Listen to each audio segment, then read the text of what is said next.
કારણ કે એક વૈષ્ણવે નામ નિવેદન ગ્રહણ કર્યા પછી જ્યારે કૃષ્ણ સેવા પરાયણ થાય છે, એ કૃષ્ણ સેવા પરાયણતામાં એને પોતાનો વિચાર કરવાનો અધિકાર જ નથી. કેનો વિચાર કરો છો? તમારા દેહનો? શેનો વિચાર? તમારી ઇન્દ્રિયોનો, તમારા અંતઃકરણનો, તમારી આત્માનો, તમારા પ્રાણનો, તમારી ઇહલોકની સત્તાનો, તમારી પરલોકની કેનો ચિંતન કરો છો?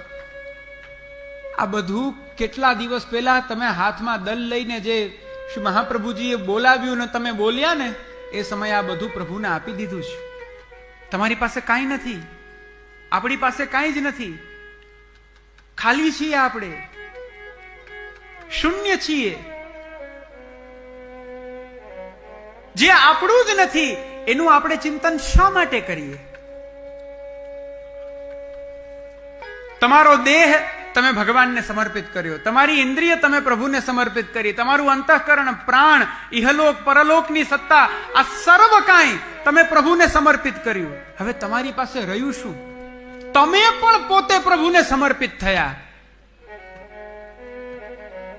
અત્યાર સુધી હું ફલાણો હતો, એ પરિચય હતો, પણ આત્મનિવેદન થયા પછી હું પ્રભુનો દાસ છું, આ તમારું પરિચય થઈ ગયો છે. અને એ પરિચય થતા તમારી પાસે તમારું કાંઈ જ નથી. એક જ વસ્તુ છે તમારી પાસે જે તમારી છે. એ કોણ? પ્રભુ સ્વયં. પ્રભુ સ્વયં. જય